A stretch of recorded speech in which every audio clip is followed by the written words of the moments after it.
परमगुरु पाठशाला संकुल सतकेबल विद्या मंदिर सारसा।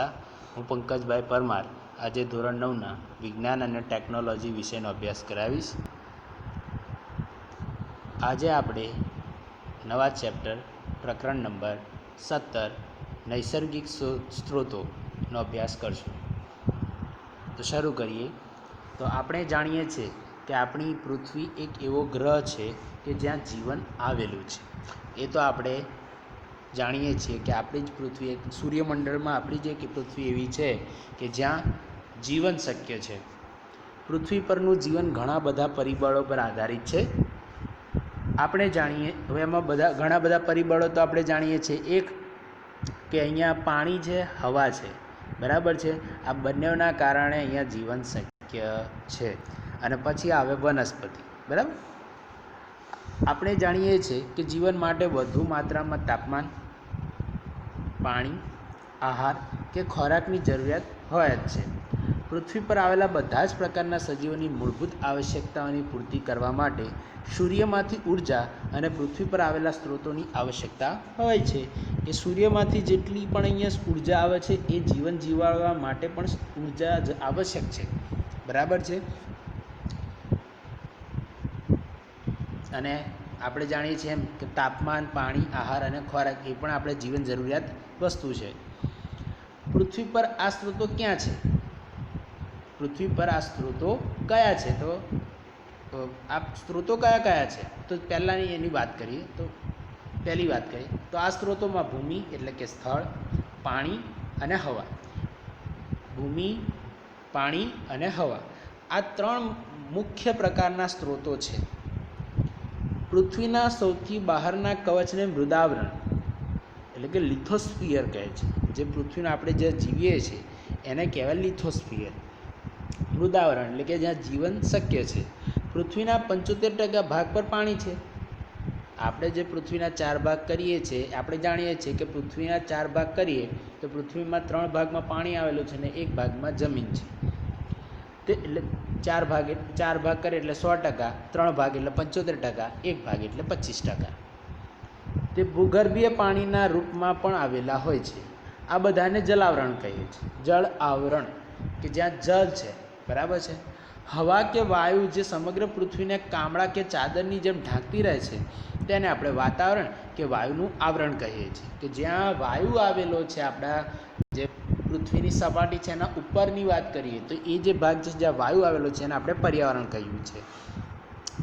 જીવંત પદાર્થો ત્યાં જ જોવા મળે છે જ્યાં આ ત્રણેય આવરણો આવેલા છે। કયા કયા? મૃદાવરણ, જલાવરણ અને વાતાવરણ।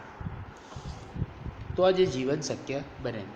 જીવનને આશ્રય આપવાવાળી પૃથ્વીના આ ગાઢ આવરણો વાતાવરણ કે વાયુ આવરણ, મૃદાવરણ તેમજ જલાવરણ એકબીજાથી ભળી જઈને જીવનની સંભાવના શક્ય બનાવે છે। તેને જીવાવરણના નામથી ઓળખાવી શકાય। આ જે વસ્તુ આખી ભેગી થઈને બનાવે એને આપણે કહીએ છીએ જીવાવરણ।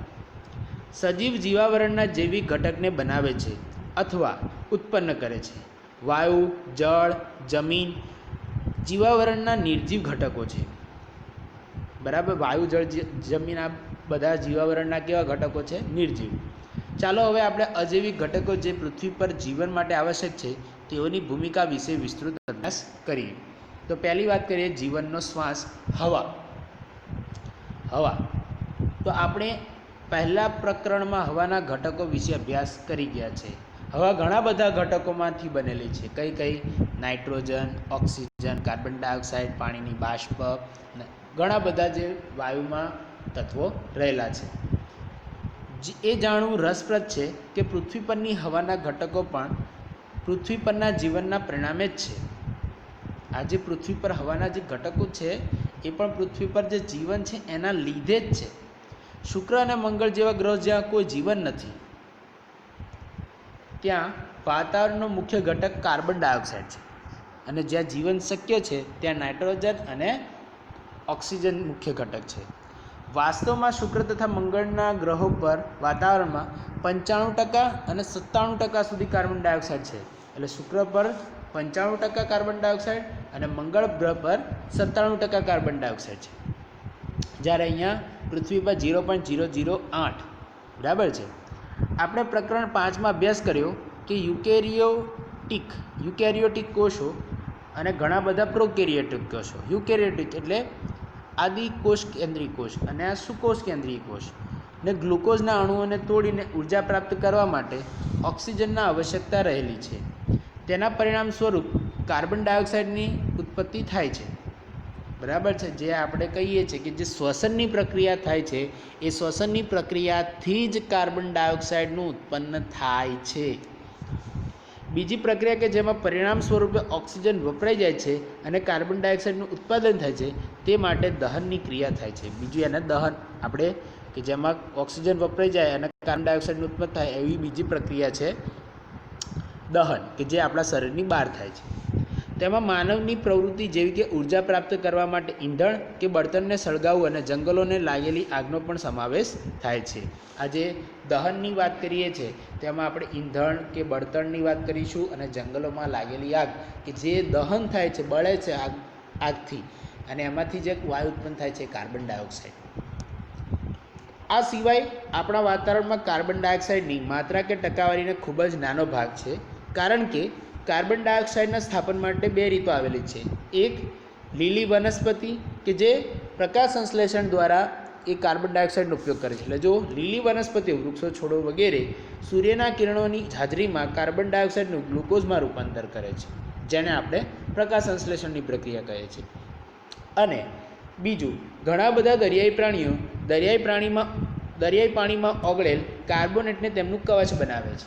બરાબર છે. CaCO3 તો જેમ કે કરચલો છે, બરાબર છે, કે એના કાચબો છે, તો એમના શરીર પર જે આ કવચ જે બનાવેલું છે એ શેનું છે? CaCO3 એટલે કે કાર્બોનેટનું છે. આમ જોવા જઈએ તો CaCO3 કાર્બોનેટ એટલે CO3 કે જેમાં CO3 એટલે કાર્બન ડાયોક્સાઇડનો સમાવેશ થયેલો છે. બરાબર છે. CaCO3 એટલે કે કેલ્શિયમ કાર્બોનેટ. અહીંયા કાર્બોનેટની વાત છે એટલે CO3. બરાબર છે. અને એના શેના બનેલા છે? કાર્બોનેટના કવચ બનેલા છે. આબોહવાના નિયંત્રણમાં વાતાવરણની શું ભૂમિકા છે? તો જો આપણે જાણ્યું કે વાતાવરણ પૃથ્વીને ચાદર કે કામળાની જેમ ઢાંકે છે. આપણે જાણીએ છીએ કે હવા ઉષ્માની મંદવાહક છે. હવા એક એવી છે ઉષ્માની મંદવાહક, એટલે કે ધીમે ધીમે ધીમે ધીમે ઉષ્મા આખા વાતાવરણમાં ફેલાય છે. કે સૂર્યના કિરણો પડે છે અને ડાયરેક્ટ જ આખી હવા ગરમ થઈ જાય છે એવું નથી. ધીમે ધીમે ધીમે ધીમે સવારથી બપોર એટલે થોડીક ગરમ થાય, બપોરથી જેમ જેમ વધારે ગરમી જતી જાય એમ વધારે ગરમ, પછી ધીમે ધીમે ધીમે વધારે ઠંડુ, આ રીતે એટલે કે મંદવાહક છે. વાતાવરણ પૃથ્વીના સરેરાશ તાપમાનને દિવસના સમયે અને ત્યાં સુધી સમગ્ર વર્ષના લગભગ નિયત જ રાખે છે. એટલે કે આપણે જોઈશું તો વાતાવરણ મોટાભાગે આખા વર્ષ દરમિયાન તમને એક ચોક્કસ જ જોવા, એક નિયત એટલે કે ના વધારે ના ઓછું. એટલે તમે જોશો કે શિયાળામાં વાતાવરણનું તાપમાન સવારે એકદમ ઓછું હોય તો પછી બપોરે થોડુંક વધી જાય, પછી સાંજના ટાઈમે ઓછું થઈ જાય, પણ એટલો બધો ગેપ ના હોય. 5 થી 6 ડિગ્રીનો તાપમાનનો ફરક હોય. બરાબર છે. એટલે નિયત રાખે છે. વાતાવરણ દિવસનું તાપમાન અચાનક વધતું અટકાવે છે અને રાત્રિના સમયમાં ઉષ્માને બહારની તરફ અવકાશમાં જતા દરને ઓછો કરે છે. ચંદ્ર વિશે વિચારીએ તો જે સૂર્યથી લગભગ એટલો દૂર છે જેટલી પૃથ્વી દૂર છે, તેમ છતાં ચંદ્ર પર વાતાવરણ નથી, તેથી તાપમાન -190 ડિગ્રી સેલ્સિયસથી 110 ડિગ્રી સેલ્સિયસની વચ્ચે રહેતું હોય છે. ક્યાં? ચંદ્ર પર. આ છે રાતનું તાપમાન છે, આ છે દિવસનું તાપમાન. હવે એક પ્રવૃત્તિ દ્વારા સમજીએ તો નીચેના તાપમાનો માપો. એક, પાણીથી ભરેલું બીકર. બીજું, માટી કે રેતીથી ભરેલું બીકર. અને ત્રીજું, એક બંધ શીશી કે જેમાં કશું નથી. હવે આ ત્રણે કે જેમાં થર્મોમીટર લગાવેલું હોય. બરાબર. હવે આ ત્રણેમાં આપણે શું લગાવેલું છે? થર્મોમીટર. આ બધાને સૂર્યના પ્રકાશમાં 3 કલાક સુધી રાખો. હવે ત્રણેય વાસણોને તાપમાન માપો. તે સમયે છાંયડામાં પણ રાખીને તમે તાપમાન માપો. એટલે પહેલાં એને તાપમાં રાખીને તાપમાન માપો, પછી એને છાંયડામાં લાવીને તાપમાન માપો. તો જવાબ પહેલું અને બીજું. પહેલાં અને બીજા એટલે કે પહેલું છે પાણી અને બીજું છે જમીન કે રેતી, માટી કે રેતી. તો એમાંથી કોનું તાપમાનનું માપ વધારે હશે? હવે તમે અનુમાન લગાવી શકો કે કોનું તાપમાન વધારે હશે. તો તમે અનુમાન લગાવશો, તો તમે પ્રયોગ કરશો તો તમે જોશો કે જમીનનું તાપમાન એટલે કે માટી કે રેતીનું તાપમાન વધારે જોવા મળશે. તમને એવું લાગશે કે પાણી વધારે તાપમાન ધરાવશે, પણ ના, જમીન છે વધારે તાપમાન ધરાવે છે. બરાબર છે? ઓકે. મેળવેલા નિષ્કર્ષણના આધારે કોણ સૌથી પહેલું ગરમ થશે, જમીન કે દરિયો? તો જમીન. મેળવેલું આપણે જે તારણ છે કેમ કે આપણે જાણીએ જેમ અત્યારે તાપમાન માપ્યું તેમાં સૌથી વધારે ગરમ કોણ નીકળ્યું? માટી. બરાબર છે? એટલે કે જમીન. તો પછી જમીન માટી કે રેતીની જ બનેલી હોય, તો માટી જો વધારે તાપમાન લેતી હોય તો પછી સૌથી પહેલું પણ ગરમ કોણ થશે? જમીન જ થશે. તો જમીન સૌથી પહેલાં ગરમ થશે. બરાબર છે? શું છાંયડામાં હવાનું તાપમાન રેતી કે પાણીના તાપમાન જેટલું જ હોય છે? ના. તમે જ્યારે થર્મોમીટરને તાપમાં રાખીને માપશો તો થર્મોમીટર પર પણ તાપમાનની અસર થશે અને પહેલાં જે તાપમાન છે એની પણ અસર થશે. એટલે બંને, અને સાથે સાથે કેટલાક બીજા કિરણો પણ એની ઉપર જોડે થર્મોમીટર સાથે અથડાશે કે જે થર્મોમીટરનું તાપમાન ચોક્કસ આપશે નહીં. બરાબર? એટલે એને છાંયડામાં રાખીને જ માપવું જોઈએ. અને તાપમાનને છાંયડામાં કેમ માપવામાં આવે છે? તેનું કારણ એ છે કે એને છાંયડામાં જ માપવું જોઈએ કે જેથી બીજા કોઈ એના ઉપર અસર કરે નહીં. વાતાવરણ પણ થર્મોમીટર પર અસર કરી શકે છે. બરાબર છે? તો એટલે એને છાંયડામાં જ માપવું જોઈએ. શું બંધ શીશી કે કાચના વાસણમાં લીધેલી હવાનું તાપમાન અને ખુલ્લામાં લીધેલી હવાનું તાપમાન સમાન છે? ના. કેમ? કેમ કે જે બંધ આપણે એક ઉદાહરણ સમજીએ કે કોઈ ગાડી હોય, કાર, એની અંદર તમે લોક મારી દો અને અંદર એમને મૂકીને તાપમાં મૂકીને જતા રહો થોડીક વાર બહાર, લોક મારીને કાચ બાચ બધું બંધ કરીને, પછી થોડીક વાર એને આવીને જુઓ તો શું થશે? એકદમ બફારો મારશે, ગરમી વધારે લાગશે. કારણ શું? કેમ કે એમાં જે ઉર્જા છે વધારે સંગ્રહ, એકને જે કણો છે અંદરને અંદર પેલા વધારે ઉર્જા પ્રાપ્ત કરે છે, એટલે એ વધારે ગરમ થશે. એટલે બહાર જે તાપમાન છે ને અંદર જે તાપમાન છે એ કેવું હશે? વધારે હશે. તમે કોઈ એક રૂમને બંધ રાખો, તમારા કોઈ એક રૂમને, અને પછી થોડીક વાર એને એકદમ સીલ પેક કરી દો અને પછી તમે અંદર જશો તો શું થશે? એકદમ બફારો થશે. કેમ? કેમ કે આ હવા અંદર જે હશે એ કેવી થઈ જશે? એકદમ ગરમ થઈ જશે. આના કારણ વિશે તમે શું વિચારી શકો? શું રોજિંદા જીવનમાં પણ આપણે બીજી આવી પ્રકારની ઘટનાઓ વાકેફ છે? જે મેં તમને કીધું, એક ગાડીનું ઉદાહરણ લઈ શકીએ, એક કોઈ રૂમનું ઉદાહરણ લઈ શકાય. બરાબર છે? જેમ કે આપણે જોયું કે રેતી અને પાણી એક સરખા દરથી ગરમ થતા નથી. તમે તેમને ઠંડા થવાના દરના વિષયમાં શું કહી શકો? તો જેટલું જલ્દી ગરમ થશે તેમ તેટલું તે વહેલું ઠંડુ થશે. તો અહીંયા તમે જોશો કે રાતના ટાઈમ, એટલે કે જે નાઇટનો સમય, એટલે જો દિવસ દરમિયાન જે સમય હશે એ દરમિયાન જમીન ગરમ થશે અને પાણી ઓછું હશે ગરમ.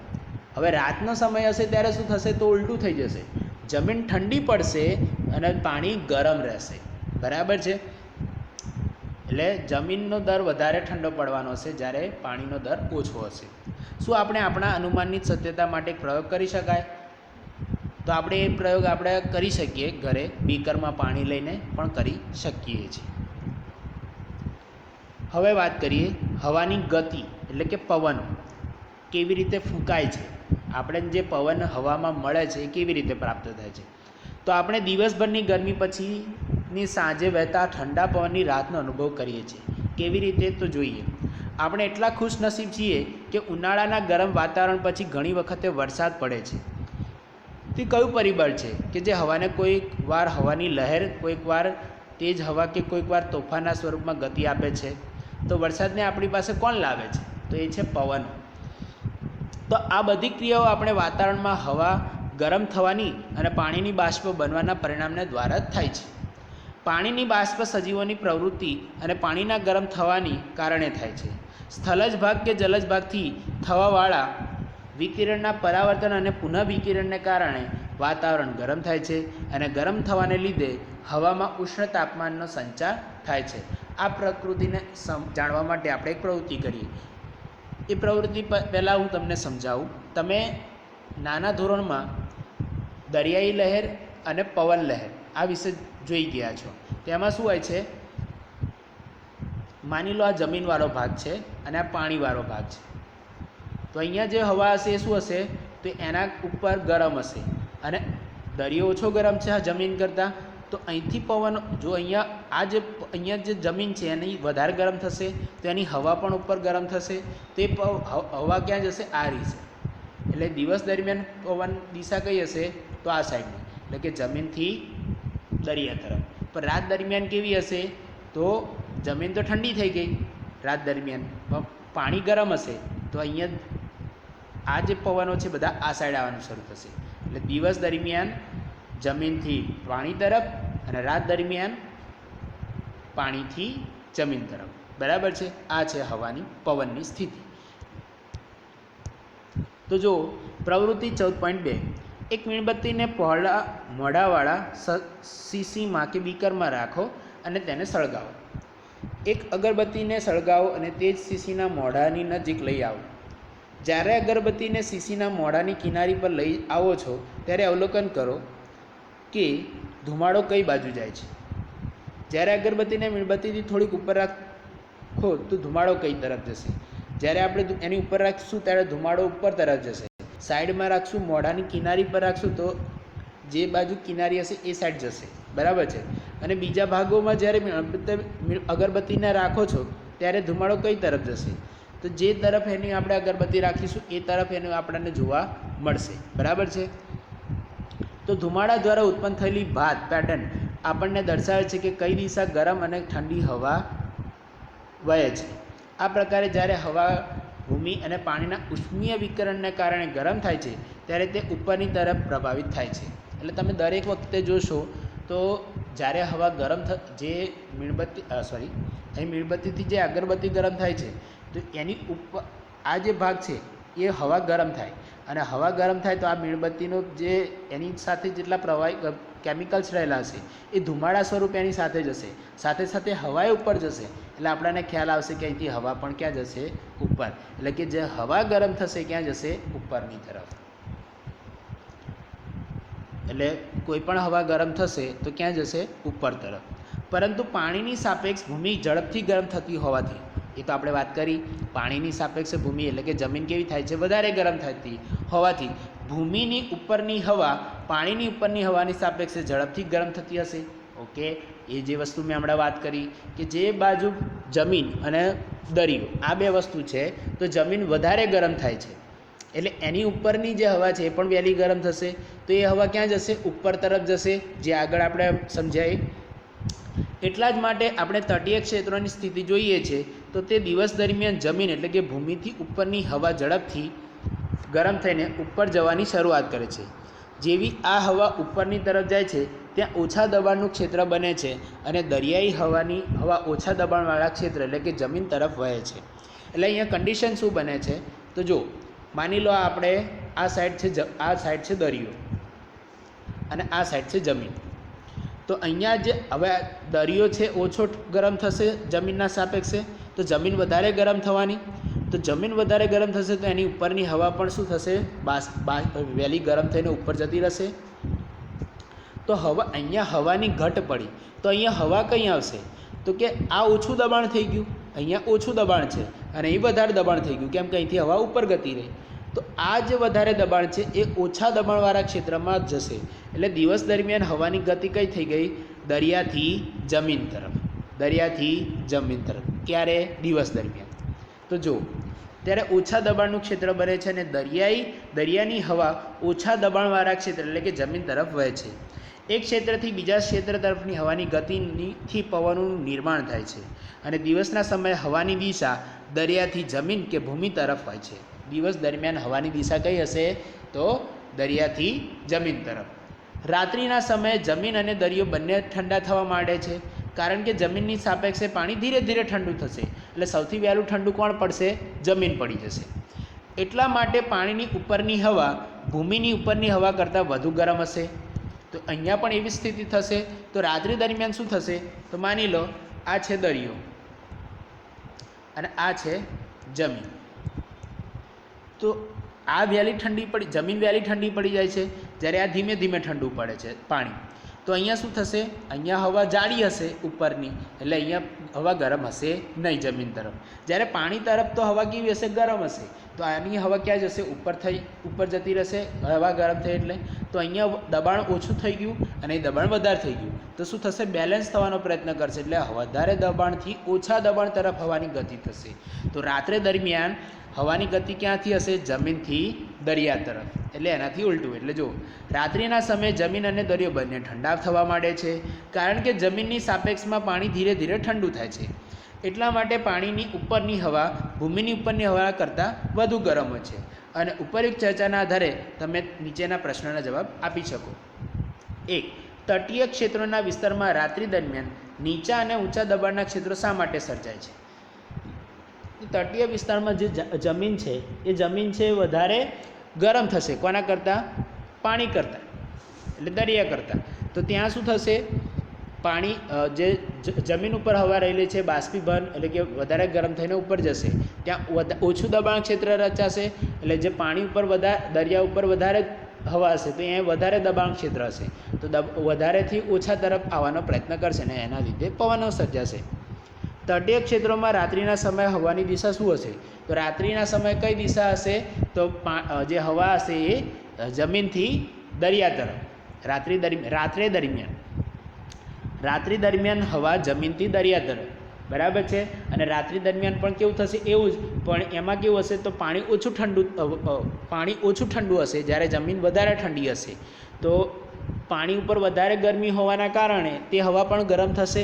એ હવા ગરમ થઈને ઉપર જશે તો ત્યાં ઓછું દબાણ ક્ષેત્ર રચાશે, એટલે બધી હવા જે જમીન તરફ છે ક્યાં આવશે? પાણી તરફ, એટલે કે દરિયા તરફ. એટલે ત્યાં પણ રાત્રિ દરમિયાન કઈ સ્થિતિ થઈ ગઈ? તો જમીનથી દરિયા તરફ પવનો ફૂંકાશે. આ પ્રકારે હવાની બધા પ્રકારની ગતિ વૈવિધ્યસભર વાતાવરણીય પ્રક્રિયાઓનું પરિણામ છે, જે પૃથ્વીના વિવિધ ભાગો પર વાતાવરણનું અસમાન રીતે ગરમ થવાનું થાય છે. પરંતુ આ હવાને ઘણા અન્ય પરિબળો પણ અસર કરે છે, જેમ કે પૃથ્વીના પરિભ્રમણની ગતિ, પવનના માર્ગમાં આવવાવાળી પર્વતીય શૃંખલાઓની હવા અવરોધવાય છે, બરાબર છે. જેમ કે હિમાલય છે, વિંધ્યાચલ પર્વતમાળા છે, અરવલ્લી પર્વતમાળા છે. તો આ બધી કેટલી એવી પરિબળો છે કે જે એમને અવરોધવાનું પણ પ્રયત્ન કરે છે. આપણે આ પરિબળોના વિષયમાં આગળના પ્રકરણમાં વિસ્તૃત અભ્યાસ કરીશું નહીં, પણ તેના વિશે વિચારી શકીએ છીએ. કેવી રીતે હિમાલયની હાજરીથી અલ્હાબાદથી ઉત્તર તરફ આવતા પવન કે હવાની દિશા બદલાઈ જાય છે. તો એની થોડીક આપણે વાત કરવી હોય તો માની લઈએ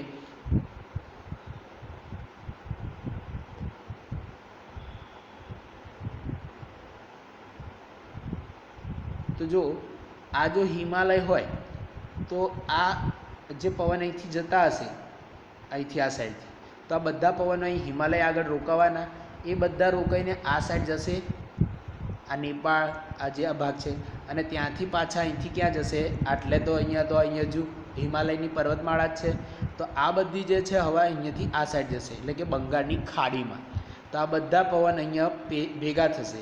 એટલે જ આપણે જાણીએ છીએ કે કેટલાક ટાઈમ પછી, થોડાક મહિના, થોડાક વર્ષો પછી અહીં બંગાળાની ખાડીમાં ચક્રવાત ઉત્પન્ન થતા હોય છે. એનું કારણ પણ આ હવા જ છે, બરાબર છે. તો